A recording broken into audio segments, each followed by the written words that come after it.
É muito comum que tentem avaliar a nossa vida através de números. Outro dia, numa palestra, uma senhora me perguntou: quanto ganha um professor da USP? E eu, na lata, respondi. Quando eu terminei de oferecer esse número, ela olhou com uma fisionomia de compaixão e disse: com esse salário a vida não pode valer a pena. Nas empresas os números podem ser outros. Metas, resultados, targets, porcentagens de mercado, tudo isso cuidadosamente disposto em gráficos e tabelas, são provas do que vivemos, de como vivemos e qual é a extensão da qualidade da nossa vida. Mas quando a gente volta para casa e reflete sobre o que valeu a pena naquele dia, a gente é obrigado a aceitar que, se aquele dia valeu, foi pelas boas sensações. Algum elogio, algum aplauso, algum abraço, algum reencontro inesperado com alguém muito especial. E nada disso se deixa traduzir por números. Na verdade, tudo o que realmente importa para a vida não é uma quantidade. Essas boas sensações foram sendo resumidas e, eu diria, reunidas atrás da palavra amor. De fato, com amor a vida parece muito melhor. Com amor vale a pena acordar segunda-feira se formos encontrar aquele que amamos. Agora, sem amor é mais difícil. Sem amor, happy hour é mesmo sexta-feira, às 18 horas. E quando sexta-feira chega, começamos a esperar a semana entrante. Sem amor, torcemos para a vida ir passando. Sem amor é cinzento e sem graça. Se amor é o que confere colorido à vida, nada melhor do que tentar identificar do que se trata, a que sensação corresponde. E não há muita clareza, temos que admitir. Quando você acorda num dia frio e acerta a canela na quina da cama, você sente dor e sabe o que é dor. No dentista, você sabe o que está acontecendo. Agora, se alguém pergunta: você está amando? Sim. E o que sente? Quando alguém chega para você e diz: eu te amo, interpele. A que você se refere? Do que está falando? A que sentimento corresponde? Bem, a história do pensamento é cheia de respostas sobre o amor. Eu vou partir de 3 respostas, de 3 grandes pensadores, 3 grandes mestres espirituais. Não que não haja outras, mas essas são muito importantes. A primeira é a de Platão. Platão, você sabe, é o mais influente pensador de toda a história. Platão é o pai fundador da filosofia. E você sabe que Platão falou de amor. Por quê? Porque você já ouviu a expressão amor platônico. Na sequência, Aristóteles, pai fundador da ciência, pai fundador da nossa maneira de investigar. E, em último lugar, Cristo, que é pai fundador da nossa cultura e da nossa civilização, e Deus para muitos de nós. Platão, Aristóteles e Cristo. Ora, Platão define o amor num de seus diálogos. Ele escreveu 35. E nesses diálogos Platão filosofava, quase sempre colocando a tese que ele considera justa na boca de uma personagem, Sócrates. E no banquete, diálogo sobre o amor, não é diferente. Platão deixa todo mundo falar e no final fala Sócrates. E Sócrates vai definir o amor no banquete, definição que atravessa os séculos. Claro que Platão jamais usou a palavra amor. Não falava português. Aliás, o português nem existia. Platão falava grego, e em grego o seu amor é eros. Eros, que você conhece. porque é raiz de muitas palavras do nosso idioma, como erotismo, erotização, erótico, eros motel, eros drive-in, eros nightclub. Eros faz parte da tua vida. Então, eros o que é? A definição é simples: amar é desejar, ponto. Viu? Nada de dramático. Amor e desejo são a mesma coisa. Você ama aquilo que deseja. Você ama aquele que deseja. Você ama na intensidade que deseja. E você ama enquanto deseja. A má notícia, claro, é que se o desejo acabou, é porque o amor acabou também.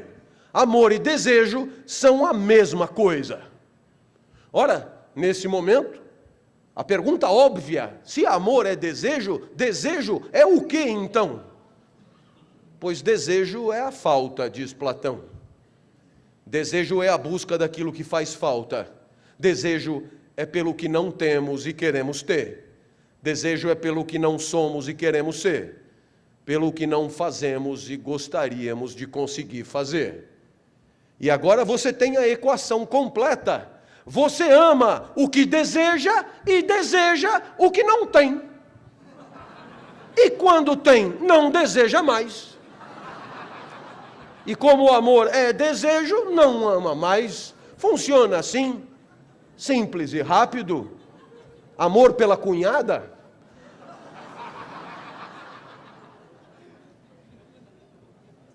E é claro que dentro deste olhar platônico, o único homem do Brasil a não amar Juliana Paz é seu marido.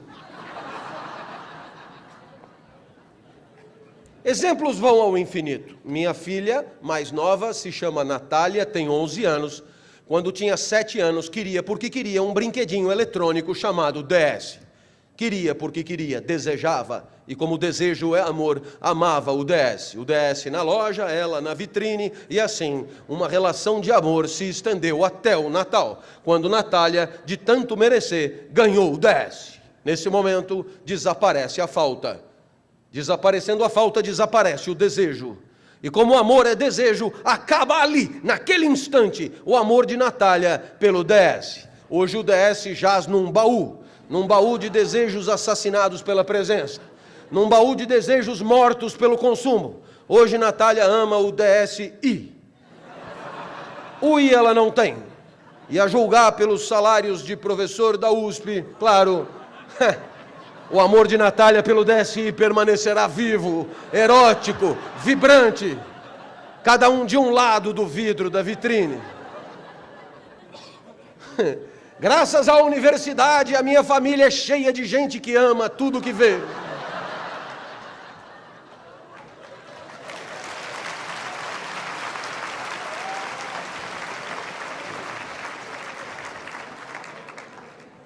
E é claro, porque é um evento sério, você poderia perguntar: e professor, será que podemos cogitar em amor pelo trabalho? Eros pelo trabalho? Claro. No desemprego, por exemplo. No desemprego trabalhar é tudo de bom. Aliás, eu acho que só no desemprego trabalhar é tudo de bom. Quando você está desempregado, nossa, como seria bom trabalhar. Quando você está desempregado, o trabalho enobrece o homem. Quando você está desempregado, você quer porque quer um emprego, e como o mundo nem sempre é tão cruel, tem um dia que você consegue um emprego. E agora você tem trabalho até as tampas. E ninguém pode desejar o que tem até as tampas. Agora o que você deseja é o que agora faz falta. Férias, folga, feriado, quem sabe até o próprio desemprego. Ano sabático e outras picaretagens acadêmicas. Espero que você tenha percebido, Platão tem um pouco de razão. Quem poderia desejar enxergar? É claro, só deseja enxergar quem não enxerga, porque quem enxerga, enxerga, não deseja enxergar. Quem caminha, caminha, não deseja caminhar. Quem fala, fala, não deseja falar. Então, o desejo é na impossibilidade e o amor é desejo pelo que não temos. E quando tivermos, o amor desaparece, dando lugar a uma nova falta, a um novo desejo. Nesse momento, eu insisto, fomos desde criança preparados e adestrados para amar à moda de Platão. Na escola, eu estudei a vida inteira nos jesuítas aqui de São Paulo. Eu me lembro, no primário, a coordenadora era a tia Maria das Graças. E a tia Maria das Graças sempre dizia: o primário é a preparação para o ginásio.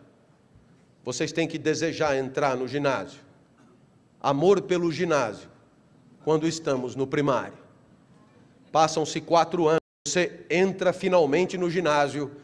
E nesse momento você tem todos os motivos do mundo para acreditar que agora a vida vai valer a pena. Agora você tem um professor para cada disciplina. Agora você não é mais um bebezinho. Agora você já tem discernimento. Agora vai ser tudo bom, haverá gozo e felicidade. Mas entra a tia Guiomar. E a tia Guiomar avisa: o ginásio é preparação para o colegial. Vocês têm que aprender a ser adultos aqui. No colegial, sim, não haverá uniforme mais. No colegial, sim, poderão escolher entre exatas, humanas e biológicas. E ficamos mais 4 anos nos preparando para o colegial. Já são 8 de preparação para a vida. Chega no colegial, você tem todos os motivos para acreditar que agora a vida vai valer a pena. Afinal, agora é em outro prédio, no prédio novo. Agora só os adultos entram, agora é show de bola. Agora haverá de fato uma vida que ganha nela mesma toda a sua razão de ser.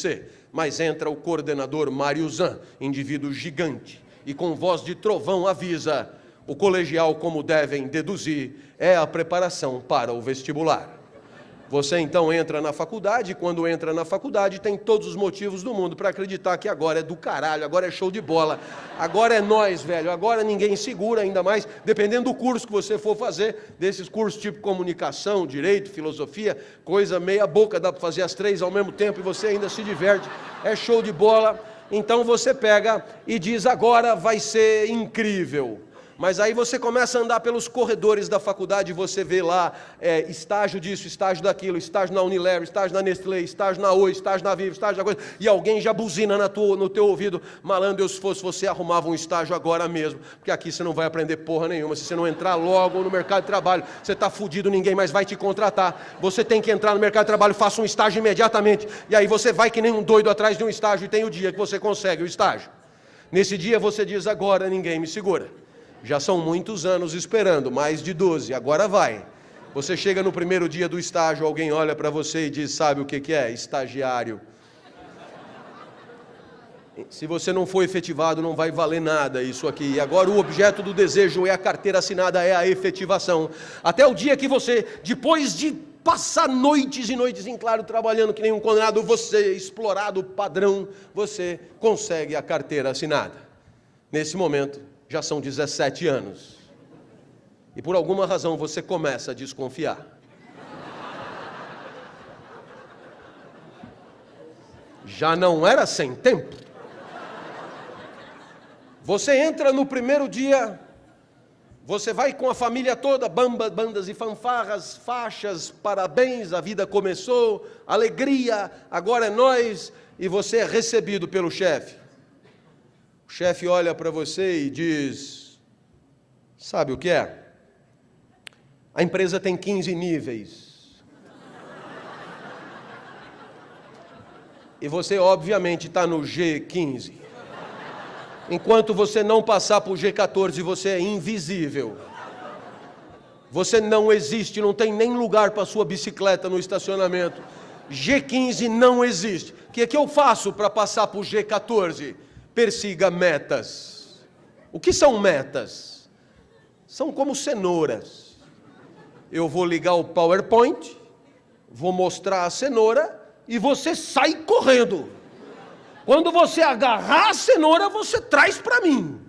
Show de bola. E lá sai você, atrás da cenoura. E aí você agarra a primeira cenoura. Aliás, a primeira cenoura agarrada é uma sensação indescritível. Você traz a cenoura na mão, dentro no ônibus, e traz para o chefe e diz: está aqui a cenoura, vamos à comemoração. A vida finalmente chegou. o chefe liga o PowerPoint e apresenta uma nova cenoura. E aí você pega a cenoura, entrega a cenoura, pega a cenoura, entrega a cenoura, pega a cenoura, entrega a cenoura, e você vai subindo. Depois de 15 anos você já está no G8, o seu chefe já está no G3, o seu chefe até já é chamado com aquelas siglas CPO, IQO, IFFO, não sei o quê. O seu chefe se acha agora, e você está no bom caminho. Aí você encontra o chefe tomando café e diz: só por curiosidade, faz 15 anos que eu persigo tuas cenouras. Onde é que você enfia tanta cenoura, cara?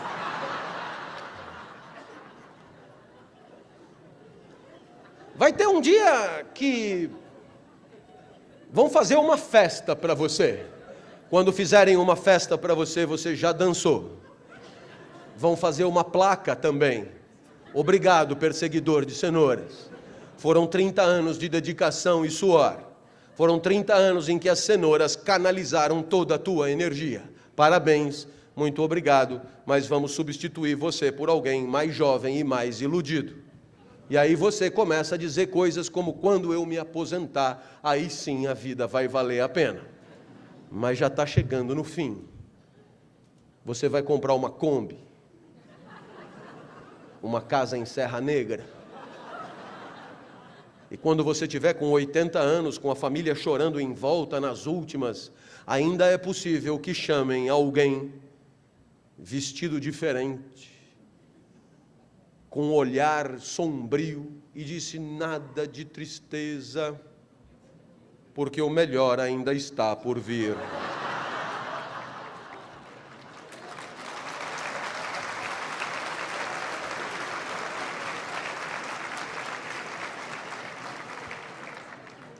E você terá passado 80 anos sem ter tido coragem de levantar a mão para dizer: tem alguma coisa de errado no reino de Eros, no reino do amor de Platão.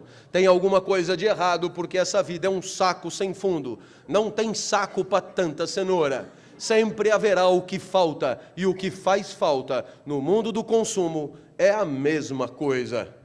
Ou você já viu alguma publicidade que diz assim: agora que você já comprou, guarde o seu cartão de crédito e vá ser feliz com o que você tem. Jamais o que você compra não vale nada. O que vale é o que você ainda não comprou. Platão é triunfal. E o capitalismo aplaude o amor de Platão, porque é movido pelo que falta. Do lado da produção, o lucro ainda não alcançado. Do lado do consumo, os bens que ainda faltam ser adquiridos. E qual é a promessa da sociedade capitalista? Sempre haverá o que você não tem ainda, para que você possa se deixar guiar por essa estrela guia, que é a falta, a frustração e a perseguição do que você nunca conseguirá alcançar. Claro que nesse momento Aristóteles levanta a mão e diz: eu acho que amor não pode ser só isso. E Aristóteles vai propor uma segunda definição de amor, e essa segunda definição de amor é completamente diferente da de Platão. Porque não é desejo pelo que falta, é alegria pelo que não falta mais. E esse amor Aristóteles vai batizar de filia com PH. Filia, que você encontra em filosofia, que não passa de amor pela sabedoria. A alegria que sentimos quando aprendemos o que não sabíamos, quando pensamos o que não tínhamos pensado. E esse amor pela presença, pelo encontro, por aquilo que já é nosso, é o amor aristotélico, que nada tem a ver com o de Platão. E é claro, o amor de Aristóteles é pelo carro que você já tem e não o da concessionária.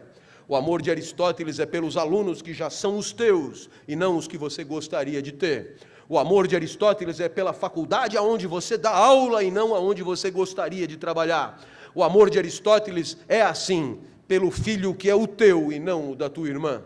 Sempre o amor de Aristóteles é pelo mundo como ele é, uma reconciliação com o real, uma reconciliação com o mundo, quando o mundo alegra, quando o mundo faz bem. Claro, o mundo nem sempre alegra, por isso não amamos tudo que está em nossa volta. Nesse momento você teria todo o direito de perguntar: se desejo amor de Platão. É a busca do que faz falta, alegria, o que é?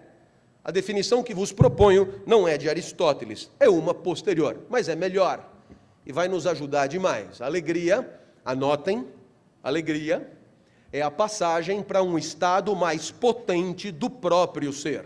Eu vou repetir para você degustar. Alegria é a passagem para um estado mais potente do próprio ser. Nesse momento você diz, não adianta repetir. Eu não entendi mesmo. Não sou surdo. O problema é de repertório, não é auditivo. Então, venha comigo. Venha comigo. Eu tenho a impressão que se você fizer uma autoanálise do que acontece com as tuas emoções ao longo do dia, você já deve ter se dado conta que tem horas que você está do caralho, você está voando baixo, você está focado, produtivo, antenado, ligado, energizado, você está muito bem. E tem horas, pelo contrário, que você está borocochô, está indisposto, está doente. Então, de duas coisas você já se deu conta. A primeira, tem uma energia que te anima. A segunda, essa energia oscila. Muito bem? Essa energia, cada pensador chama de um jeito. Lá, entre os romanos, o primeiro a falar dessa energia vital é Lucrécio, em De Rerum Natura. E nessa poesia, De Rerum Natura, Lucrécio chama essa energia de clinamen. Clinamen. Hobbes, no Leviatã, já em 1600, chama essa energia de conatus. Nietzsche, de vontade de potência. Schopenhauer, só de vontade. Freud, de libido. Bergson, de elan vital. Clovis, sou eu. De tesão pela vida. Energia que te anima e que oscila. Claro que oscila. E Spinoza, o autor da definição de alegria, chama essa energia de potência de agir. Não esqueça mais, potência de agir. O que de mais importante há em você? Potência de agir. E é claro, a alegria é a passagem para um estado mais potente do próprio ser. Eu, quando acordo, 5 da manhã, acordo muito mal. É um esforço imenso sair da cama. Tem gente que já acorda cantando. Costumo dizer que são pessoas demoníacas e é preciso se livrar delas. Uma pessoa normal não pode acordar cantando. Se alguém acorda cantando do teu lado, ela está sendo conduzida por forças negras do mal, terríveis.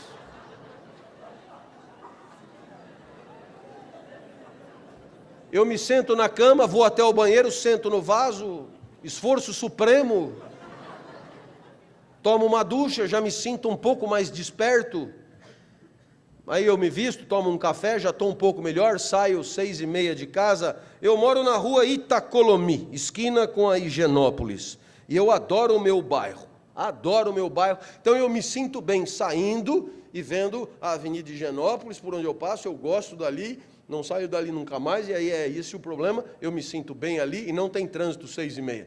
Aí eu desço, passo pelo Pacaembu, subo ali por trás, cemitério, Vila Madalena, Praça Pan-Americana, né? Isso foi um caminho que eu aprendi faz uns anos aí, por dentro da Vila Madalena, nunca mais esqueci nem do caminho, nem de quem me ensinou o caminho, mas eu chego na cidade universitária e é show de bola, grandes áreas verdes, grandes espaços vazios, 7h30 começam a chegar os alunos e eu começo a falar. E eu vou lhes dizer uma coisa, eu adoro a minha aula, eu adoro o que eu digo, eu adoro me escutar. É impressionante como eu me encanto com o que eu mesmo falo.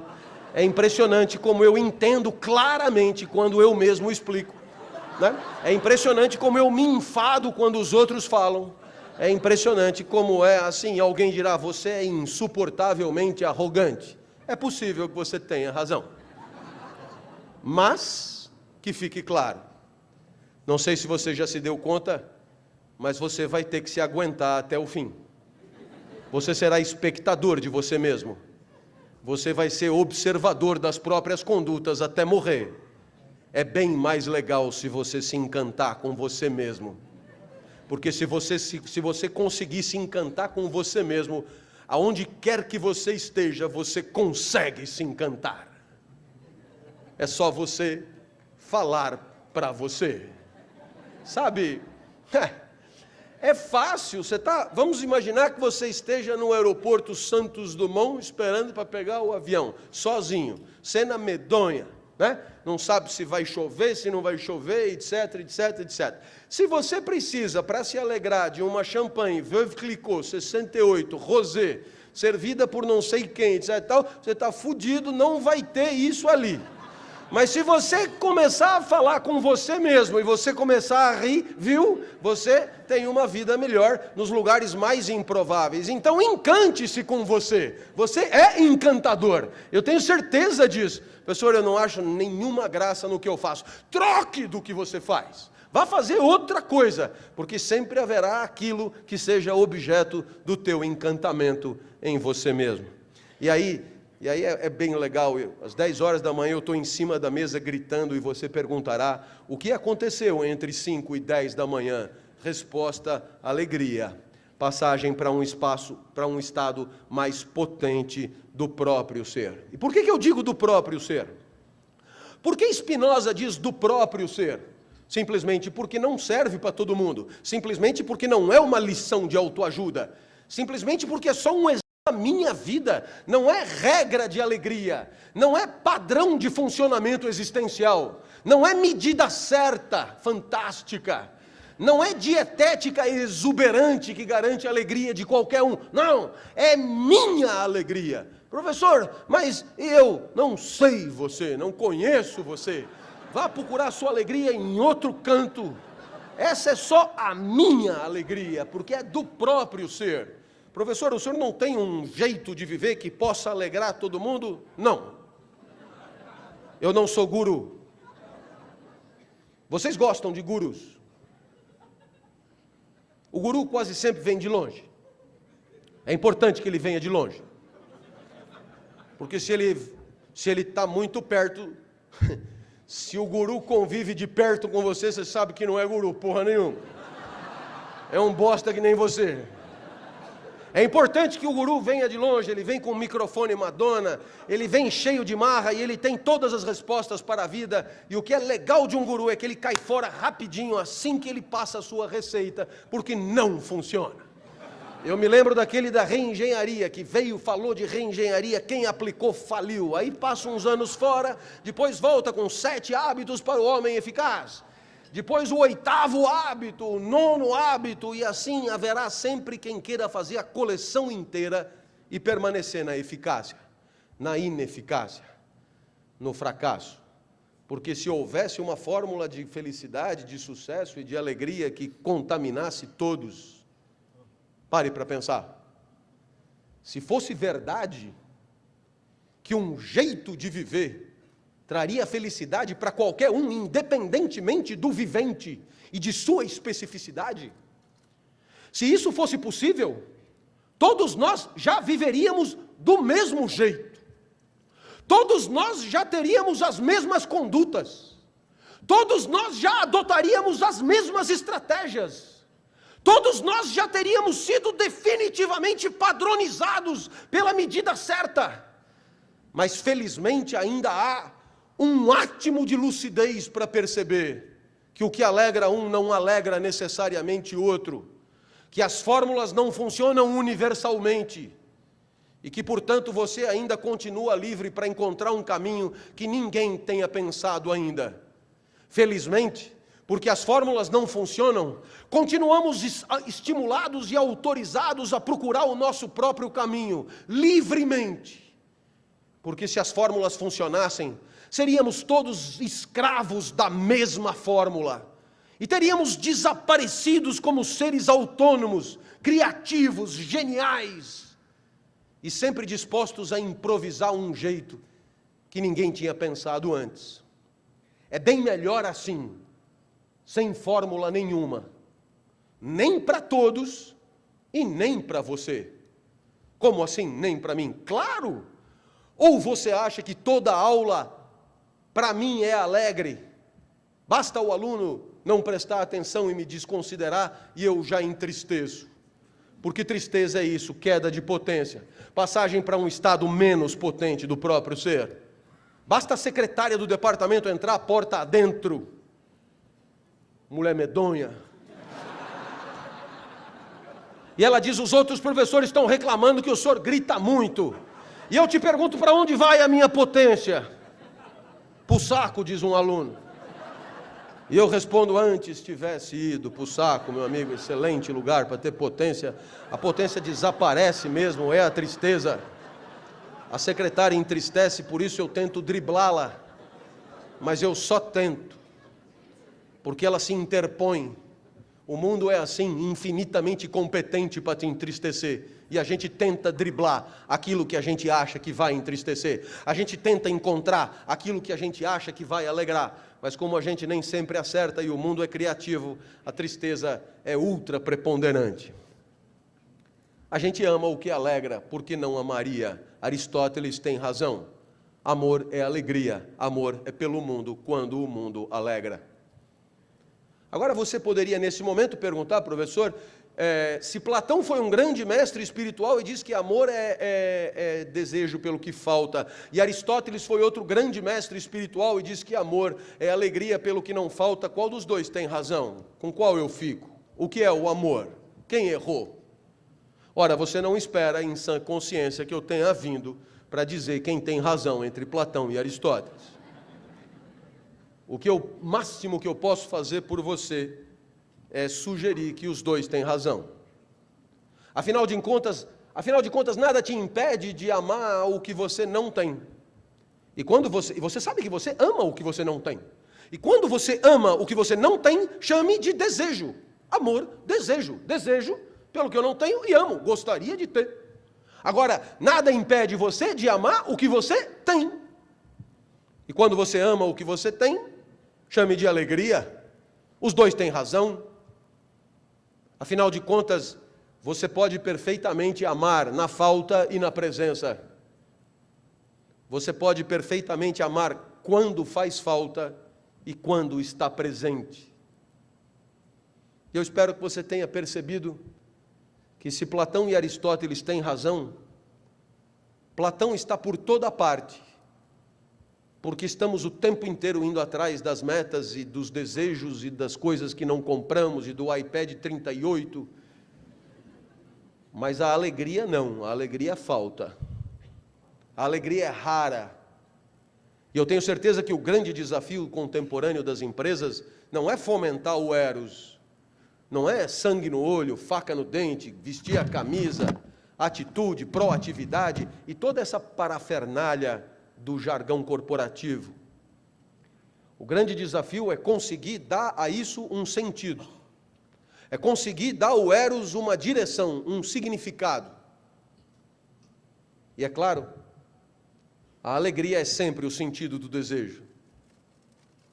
A alegria é o sentido do desejo porque é para onde o desejo deve levar. Portanto, o sentido no sentido de direção. E a alegria também é o significado do desejo.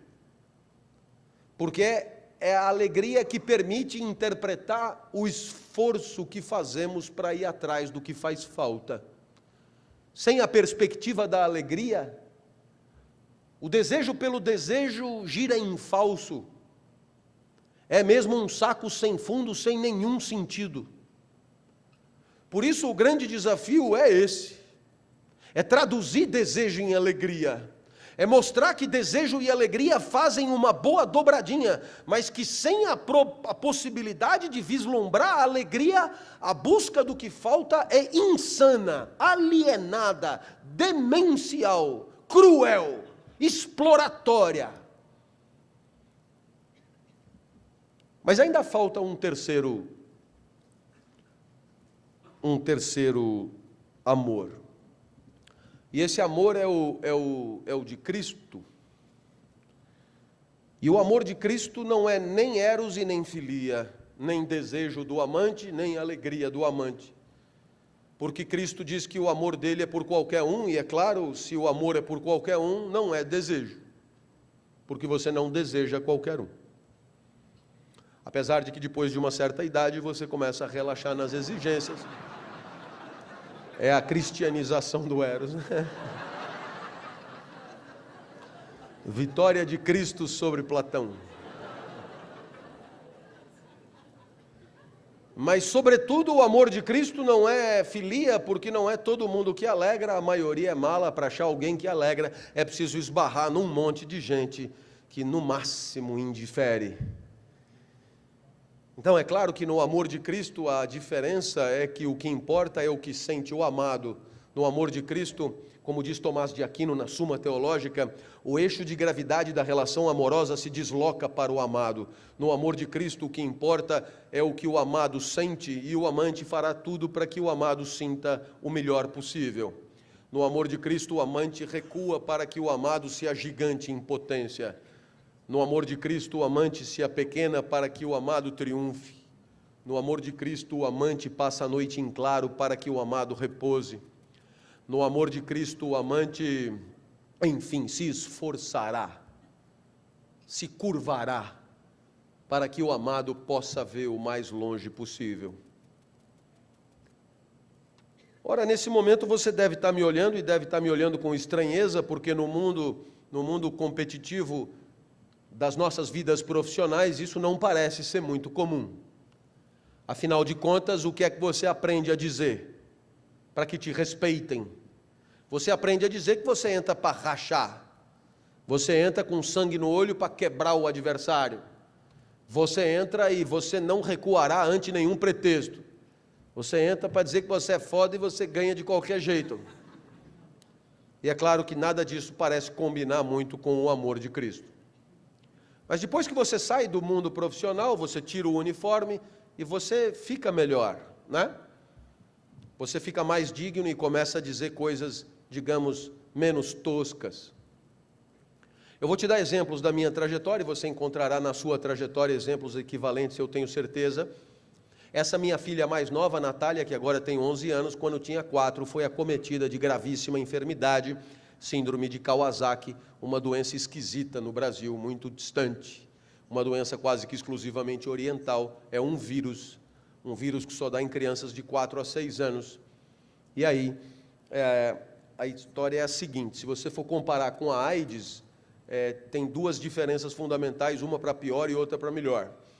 No que diz respeito ao pior, é que se o vírus desincuba, ele mata na hora. Não tem essa história de ficar protelando. Agora, se o vírus não desincuba, em 2 anos o vírus morre e a criança está curada. Então, minha filha foi diagnosticada, foi para o hospital, foi para a UTI para receber o mesmo coquetel da AIDS, é o mesmíssimo tratamento. E eu vi a minha filha ali entubada na UTI, e eu disse para mim mesmo, sempre na expectativa de que alguém possa interagir com a minha mente, expectativa que a gente tem quando está sofrendo, e a gente diz, por que não troca? Troca, eu fico no lugar. E se você acha que eu sou grande demais, ponha 20 desses bichos em mim e liberta a menina. E ali eu percebi que a vida da minha filha valia para mim 20 vezes mais do que a minha própria vida. E isso é amor de Cristo, que como não é eros e nem filia, ele precisou encontrar um outro nome em grego e encontrou o nome ágape. É quando você recua porque o outro é muito importante. E você deve estar pensando que filho pequeno é assim mesmo. Mas se você se lembrar da Boate Kiss em Santa Maria, teve gente que conseguiu se salvar. E depois de ter se salvado, voltou para dentro da boate para tentar salvar mais gente. Alguns, pessoas que conheciam. Outros, qualquer um que encontrasse. Esse qualquer um que encontrasse é aquilo que Cristo chama de o próximo. Pessoas que tentaram salvar e não se salvaram pela segunda vez. Porque a ágape está em todo lugar. Por onde você encontrar sofrimento, encontrará gente disposta a diminuir o sofrimento do outro. Assim também foi na serra do interior do estado do Rio de Janeiro, quando teve desmoronamento e você assistiu pela televisão, gente se atirando na terra desmoronada para tentar salvar gente. E para desdramatizar um pouco, bem, minha filha completou 11 anos agora, esperamos que esteja tudo bem. E quando ela fez aniversário, ela me pediu, papai, eu queria comemorar o meu aniversário em casa, posso convidar os meus amigos para conhecer a minha casa?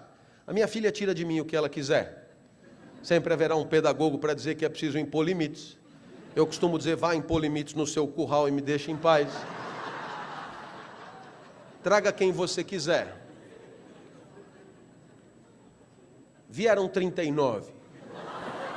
Subiram todos no mesmo elevador, passaram pela porta no mesmo instante. E eu me lembrei naquele momento de uma poetisa búlgara cujo refrão é bem legal: criança pequena é como água, ocupa todos os espaços. Eu então me tranquei no quarto, mas a poetisa tem razão, todos os espaços. Papai, queremos brincar aí também. Minha filha, para onde você quer que eu vá? Você não gosta tanto da padaria? Vá para a padaria, a gente te chama.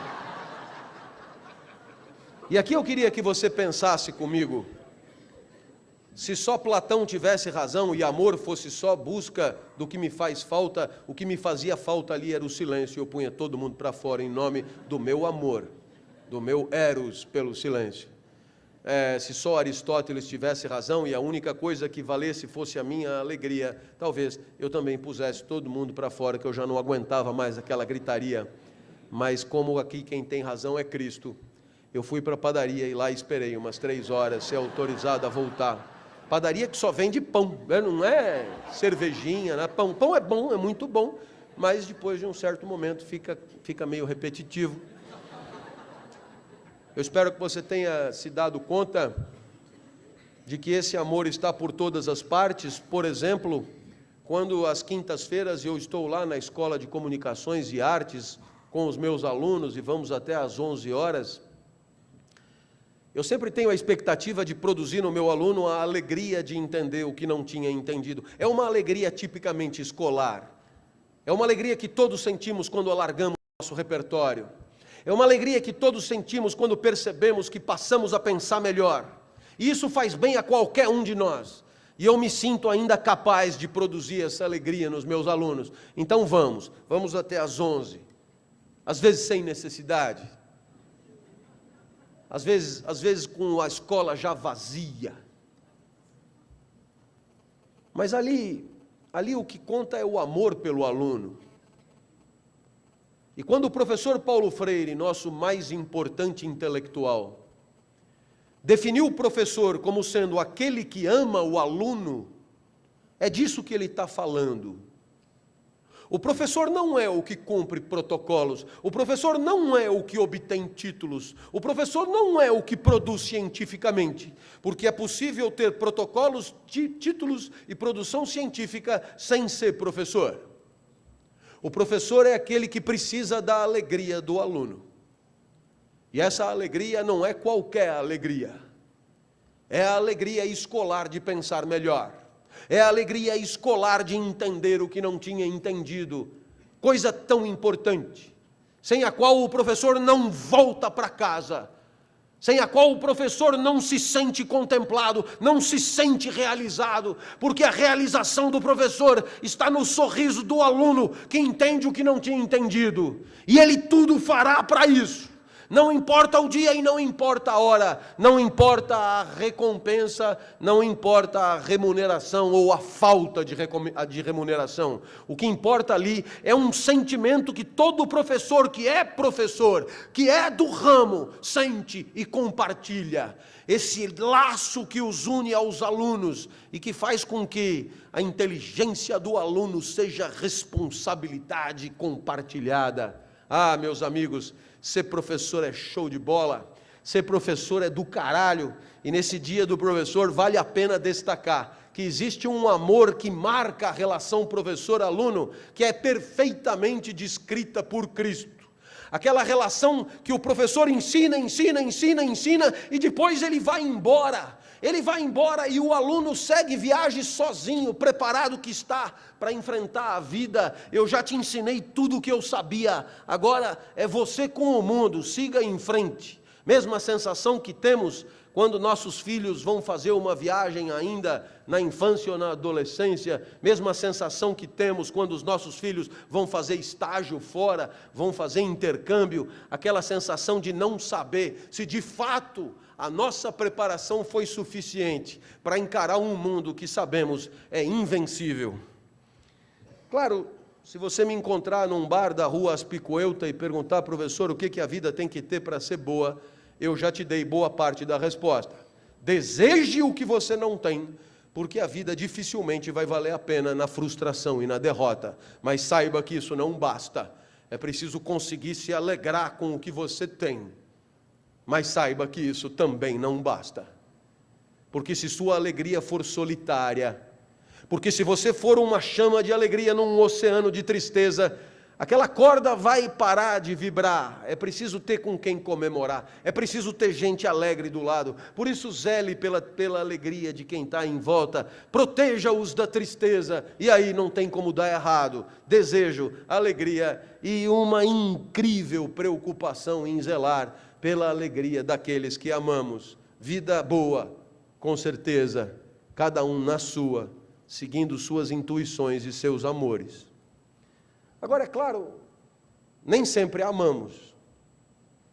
O amor é escapadiço, o amor é resvaladiço, o amor acaba, o amor aparece sem que possamos controlar e vai embora para nosso desespero.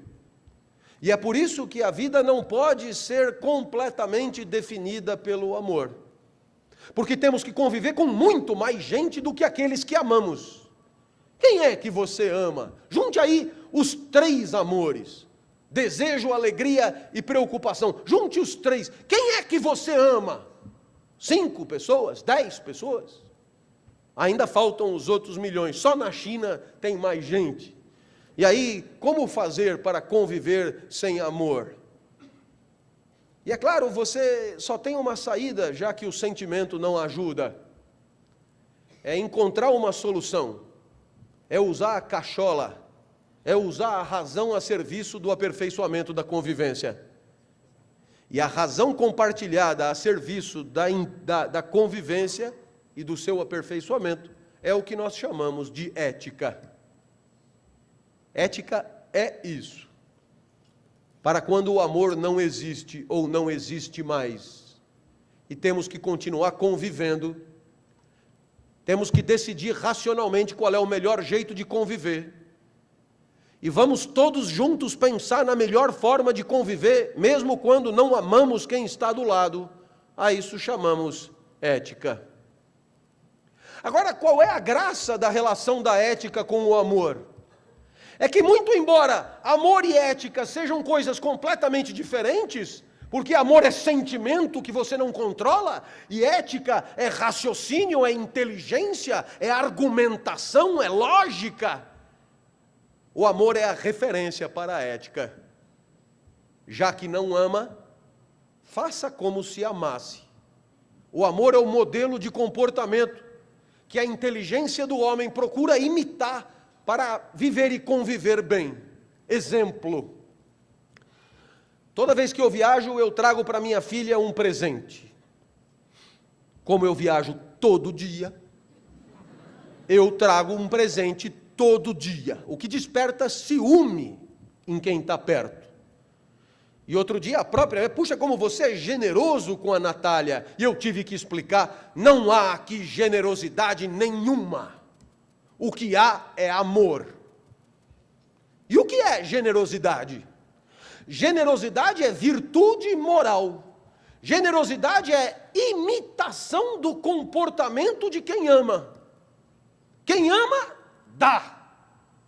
Porque ama. E quem não ama pode decidir dar também. Na moral. E quando você dá na moral, você é generoso. Dá porque acha melhor dar, dá porque acha conveniente dar, dá porque pensou, articulou, sopesou, viu valores e decidiu dar. Esse é o generoso. Não é o meu caso, eu sou amoroso. Dou sem pensar, dou por amor. Essa é a relação. Quer mais um exemplo? Você está apaixonado nos 4 pneus. Já esteve assim? Sabe quando a pessoa não sai da cabeça, vai fazer xixi, 3 horas da manhã, a figura da pessoa aparece no vaso, lá embaixo. Assim. O que você está fazendo aí embaixo? Apaixonado 24 horas por dia. E quando você está apaixonado desse jeito, você só consegue transar com aquela pessoa. Mas é por amor, exclusividade de corpos por amor. Se você for transar com outra pessoa, não vai dar certo, você não vai... haverá problema de potência. Você, nossa, né? E aí é assim, exclusividade, você só pensa na pessoa, né? Nossa, junta num final de semana e é atrito, espetacular. Mas esse amor acaba, você sabe, lógico, esse amor acaba. E aí você pode pensar assim, na hora que esse amor acaba: puxa vida, essa pessoa roeu o osso comigo, essa pessoa passou por momentos difíceis comigo, essa pessoa, quando ninguém queria dar para mim, essa pessoa dava para mim de manhã, de tarde, de noite, essa pessoa tal, essa pessoa, papai, então eu acho que eu vou continuar transando só com ela, só que agora é na moral. Agora você transaria com 300 outras, mas você decidiu transar só com ela. A isso chamamos fidelidade. A fidelidade é a virtude moral que imita o comportamento de quem só dá para um por amor. Quer um terceiro? Ah, você está apaixonado de novo. E aí você se pega fazendo coisas que até então não fazia. Nossa, você tem uma certa dignidade cultural, você conhecia o Godard a fundo, você fez curso de pintura na França, você já escreveu até romance, mas você está numa fila para comprar os últimos ingressos de um show que vai reunir os dois gigantes, Teló e Santana. Nossa, é surpreendente. Botaram você na rede, a tua foto ali, 4 horas na fila, últimos ingressos. Por amor a gente faz coisas que não faria. Por amor você acompanha Amor à Vida e lê as revistas que antecipam os capítulos. Por amor você vibra com as piruetas do teste de fidelidade. Mas esse amor acaba. E mesmo esse amor acabando, você pode continuar respeitando gostos, perfis, pensamentos, inclinações diferentes das tuas. Mas agora não é por amor, agora é na moral.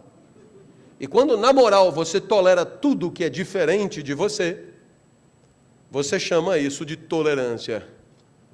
Tolerância é virtude moral que imita o comportamento de quem ama e, amando, aceita toda a diversidade do amado. Espero que você tenha percebido que eu poderia continuar dando exemplos aqui. Mas você já entendeu que a reflexão ética tem o amor como referência. E é claro que se a ética é um esforço compartilhado para identificar a melhor maneira de conviver, cabe o tempo inteiro deixar claro para os outros o que nós esperamos das relações. A ética não é uma tabela pronta de certo e errado, mas é uma disposição de inteligência para discutir o certo e o errado. Afinal de contas, nós temos que encontrar soluções e caminhos para situações que não sabemos ainda se são certas ou erradas. Hoje eu represento o governo brasileiro na Unesco.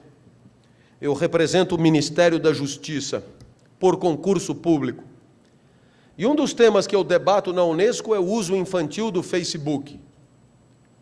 Então, é claro, o Facebook é uma ferramenta maravilhosa, mas o Facebook, quando usado na infância, pode ter um uso nefasto, que é o uso chamado de bullying eletrônico, que destrói as identidades incipientes das crianças, com consequências psíquicas que não podemos nem avaliar, porque as crianças ainda não viraram adultos. Muito bem, nesse momento você perguntará: professor, qual é o certo e o errado do uso infantil do Facebook? Pois é. Quem que você acha que tem que dizer isso? Será Cristo? Será Maomé? Será Buda? Quem que tem que dizer isso? Será Sócrates? Será Aristóteles? Ou nós? Porque o Facebook é um problema que apareceu ontem. Então, quem é que tem que descascar o abacaxi que apareceu ontem? Já pode? Você acha que está na tabela pronta da ética uso infantil do Facebook? Não está, não poderia estar. E quem é que vai poder botar na tabela o que queremos para o uso do Facebook? Quem é que sabe o que é certo e o que é errado? Você percebe que essa é a nossa responsabilidade, de sentar em torno da mesa, de debater. Provavelmente a presidenta da Associação das Crianças Obesas, ligada à Unifesp, não tem a mesma visão da publicidade para público infantil na televisão que tem o marketing da Nestlé. Provavelmente não tem. Então é preciso sentar em torno da mesa para ver o que nós queremos para a nossa convivência. Então a ética não é uma tabela pronta, mas é uma disposição para a argumentação, uma disposição para o debate. Veja você, nós estamos aqui hoje, se essa palestra tivesse sendo dada há 10 anos, provavelmente haveria quem estivesse fumando aqui, talvez muitos. 5 anos e haveria adesivos, proibido fumar, lei municipal, não sei das quantas. Mas hoje não tem adesivo e não tem ninguém fumando, por quê? Porque a gente, por acaso, alguma instância transcendente, né? Moisés desceu do Monte Sinai com novas tábuas da lei? Não, o que aconteceu é que a gente sentou em torno da mesa e decidiu que em lugares fechados é melhor não fumar. Todo mundo esteve de acordo? Não, não é isso que eu estou dizendo. O que houve foi a possibilidade de argumentar. Quem quis falar, falou. Quem quis fazer filme, fez. Quem quis fazer documentário, fez. E a ética é esse grande espaço de debate, para que possamos juntos chegar a conclusões sobre como queremos conviver melhor do que convivíamos ontem. Por isso eu digo aos meus alunos, no primeiro dia de aula, que só a primeira aula é obrigatória. A primeira aula é obrigatória para eu dizer como é que eu gosto de ensinar e para você dizer o que você espera do curso. Aí a gente vai estabelecer uma espécie de contrato entre nós. Depois você volta se quiser. Agora, se voltou porque quis, então respeita o que nós combinamos. Você percebeu que com isso a gente já matou metade do curso de ética. Liberdade para dizer como queremos conviver e respeito ao que foi combinado. Show de bola, a maioria volta, quase todo mundo volta. E alguns ainda trazem a mãe. Professor, eu voltei para casa, contei com a minha mãe, para minha mãe como foi a primeira aula. A minha mãe não acreditou, trouxe para ela ver. Dá para ela entrar? Deixa eu ver a mãe primeiro. Dependendo da mãe, rola. E o que o menino queria mostrar para a mãe? Ele queria mostrar para a mãe o jeito do professor da aula que ele tinha prometido respeitar. Eu tenho 3 princípios para dar aula que eu digo logo no primeiro dia. Energia, exemplos e palavrão. Esse é meu banner, esses são meus valores, esses são meus princípios, não importa onde eu esteja, haverá isso. E toda vez que eu me exaltava, o menino cutucava a mãe, olha, eu falei. Ele está sendo fiel ao que ele disse. E quando você é fiel aos teus próprios princípios, você desperta confiança em quem se relaciona com você. Procure entender isso. Só a fidelidade ao próprio jeito de ser, a fidelidade aos princípios que você anuncia aos 4 ventos, só essa fidelidade permite ao menino trazer a mãe com confiança. E na terceira aula a mãe trouxe a irmã. E na internet as aulas são assistidas por 10 mil, 15 mil, 20 mil. E quando ainda é entrevista, é mais. Olha só essa entrevista. Fidelidade aos próprios valores é quando as pessoas começam a acreditar que você é mesmo daquele jeito. Claro que a infidelidade é muito tentadora. Porque toda vez que você é fiel aos teus princípios, você perde oportunidades. E quais são as oportunidades? São aquelas que exigem de você que haja fora dos teus princípios. E como você hoje vale pelo que você vende, é normal que você não queira perder nenhuma oportunidade. E para não perder nenhuma oportunidade, é normal que você queira flexibilizar os teus princípios.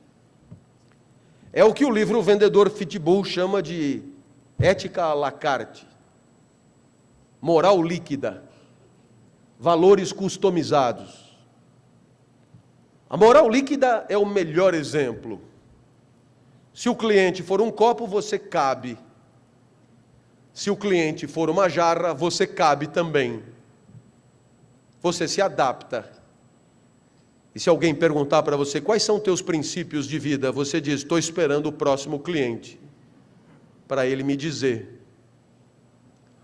O problema é que se o cliente for corrupto, você cabe também. Sabe? Vamos fazer de tal maneira a não pagar os tributos desta negociação. Se o cliente for pedófilo, você cabe também. Porque como o foco é no resultado, o que importa é vender. E tudo aquilo que porventura atrapalhe a venda tem que ser flexibilizado. Mas aí há um enorme risco. Depois de vender para todo mundo e ser aplaudido, depois de ganhar prêmios, bônus e promoção, é possível que você volte para casa e não se lembre mais de quem você era, dos valores que você respeitava, daquilo que você achava importante. E aí você talvez faça uma trágica descoberta. Os princípios que você respeita são a tua própria identidade, a tua própria definição. Você quer ver? Vamos imaginar que eu esteja num bar da rua Aspicuelta, sozinho. Entra uma jovem apetecível. Eu vou até ela para começar um papo. Milagrosamente ela topa. E aí, é claro, ela quer saber quem eu sou. Você já parou para pensar que tipo de informação você oferece para dizer para o outro quem você é? Você poderia dizer: eu sou um espaço de mitoses e meioses. Não é mentira. Eu sou sangue que circula, neurônio que sinapseia, pulmão que respira, intestino que peristalta. Tudo isso é verdade, mas não é isso que a pessoa quer saber. Isso equivaleria a você falar da tua empresa e dizer que ela tem tantos departamentos, tantos andares, tantos funcionários. Não é isso que eu quero saber. O que a pessoa no bar quer saber é o que eu fiz da minha vida. Que escolhas eu escolhi? Que caminhos eu decidi trilhar? É isso que ela quer saber. Não é neurônio que sinapseia. São decisões de vida que eu tomei. O que eu joguei no lixo? O que eu não quis viver? E o que eu decidi viver? Porque na hora que eu conto a escolha, eu estou contando o que eu acho importante para mim, o que é valioso para mim, o que é valor para mim. Portanto, quando eu vou contar quem eu sou, o que eu tenho que contar é o que é importante e valoroso para mim. Viu só? A minha definição são os meus valores. E eu costumo dizer: sou professor. Isso diz: nossa, essa informação é gigantesca. Sou professor. A palavra professor, ela é um caminhão de informação que vem junto. Pobre, indigente, é um caminhão. Costuma despertar ternura nas mulheres. E ternura é pena, claro. Professor do quê? De ética. Nossa, a ternura aumenta muito. Além de professor, é de uma porra que não serve para nada. Dá aula onde? Na USP. Nossa, essas 3 informações são fulminantes, eu não preciso dizer mais nada. A pessoa pensa: muito burro não deve ser, mas é duro.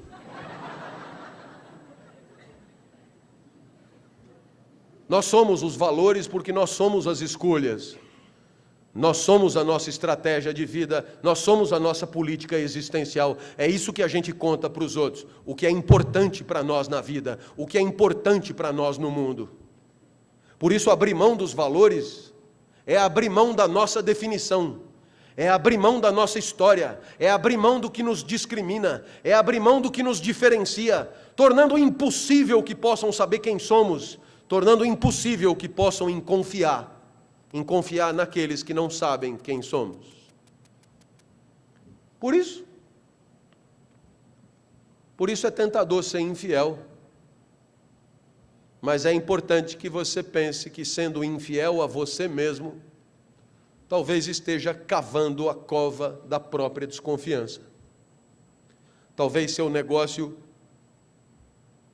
essa capacidade que hoje você demonstrou para vender, você não consiga conservá-la amanhã.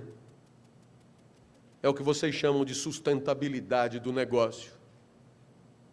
Respeito aos valores como condição da sustentabilidade do negócio. Uma senhora da Liga das Senhoras Católicas me ligou.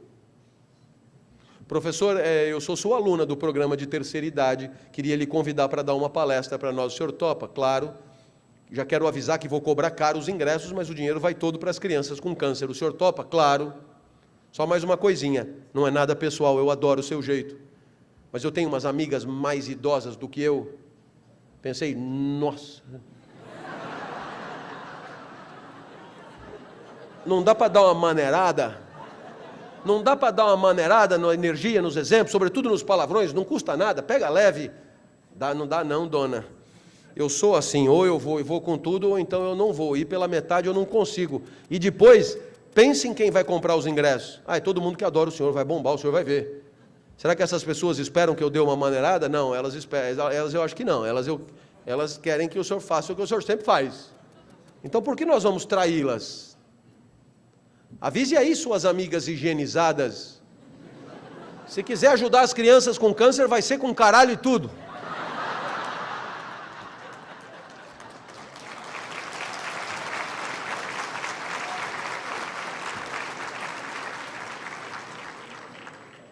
Eu não me lembro de ter falado tanto caralho numa palestra como naquela. Eu só vi as velhotas se acomodando na cadeira. Mas depois do quinto caralho eu acho que encaixou, porque elas se afeiçoaram. Já pediram outra. Professor, nós só temos uma exigência. Não pode esquecer do caralho. Quando o caralho é valor, quando o caralho importa, não deixe em casa.